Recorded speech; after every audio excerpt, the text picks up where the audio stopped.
नमस्कार मित्रों, मैं अनुज कुमार सिन्हा, स्वाभिमान पार्टी गया।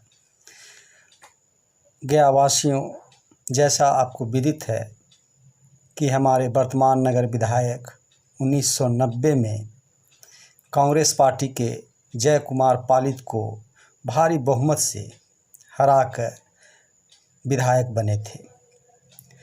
1990 के पहले तक गया में विकास की घोर कमी थी।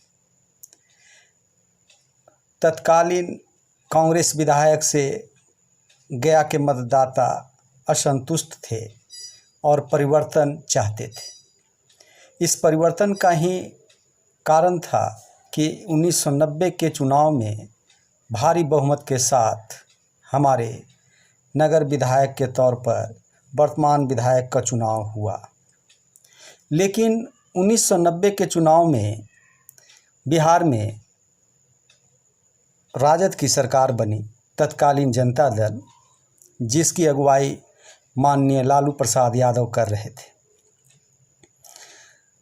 तत्काल 5 साल अर्थात 90 से 1995 का कालखंड, जिसमें गया में कोई विकास नहीं हुआ और इस विकास न होने का सारा ठिकरा लालू जी के ऊपर फोड़ दिया गया।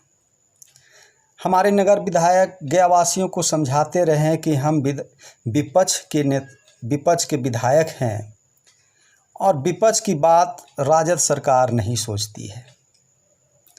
और 95 के चुनाव में इसी को मुद्दा बनाकर अपना मत वो गया वासियों से प्राप्त किए।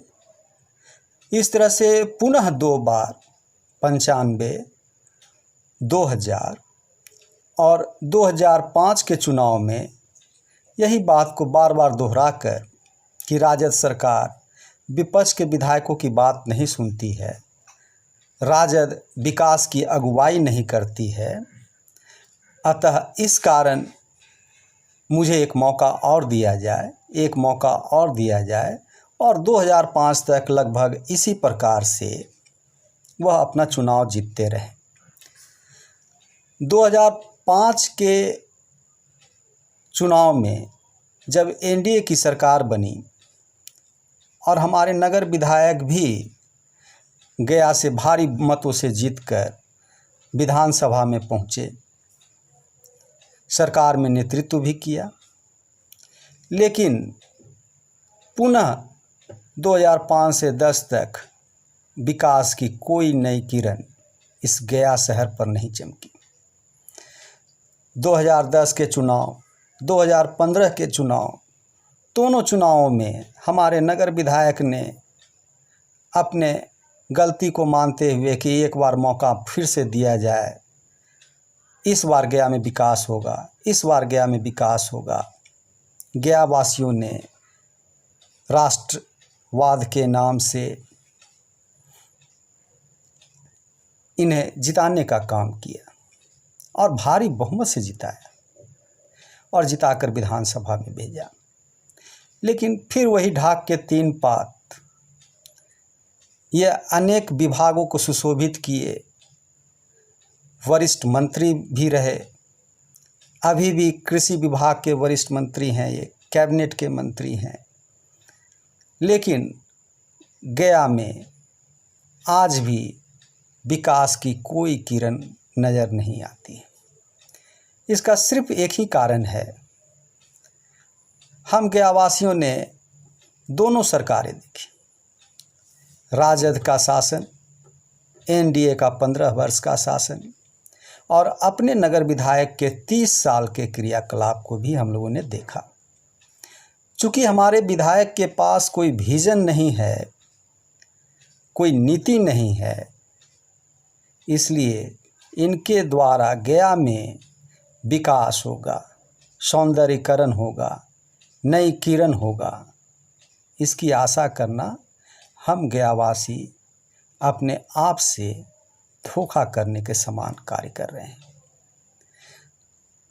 2020 में यद्यपि कोरोना महामारी के कारण स्वाभिमान पार्टी मांग करती है कि बिहार में राष्ट्रपति शासन लगा दिया जाए, क्योंकि सबसे पहले जनता का जीवन अनमोल है। लेकिन अंततः चुनाव तो होगा ही,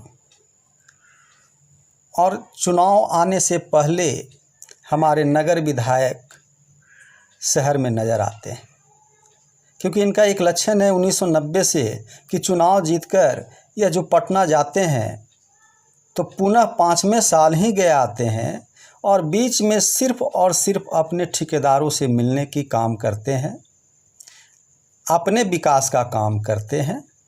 गया शहर के विकास से कोई मतलब नहीं। स्वाभिमान पार्टी के पास अपना विज़न है, अपनी विकास दृष्टि है, जिसको आने वाले समय में, आने वाले वीडियो में स्वाभिमान पार्टी एक एक कर क्लियर करेगी कि हम गया का विकास कैसे करेंगे, गया के मतदाता हमें मत क्यों दें, हम वर्तमान विधायक से अच्छी व्यवस्था कैसे ला सकते हैं, गया का विकास कैसे कर सकते हैं। लेकिन गया के मतदाता गया के मालिक हैं। निर्णय तो उनको करना है कि उन्हें कैसा विधायक चाहिए, क्योंकि आपने पिछले 30 वर्ष में देख लिया, आप राजद शासन काल में भी अपने विधायक के क्रियाकलाप को देख चुके हैं,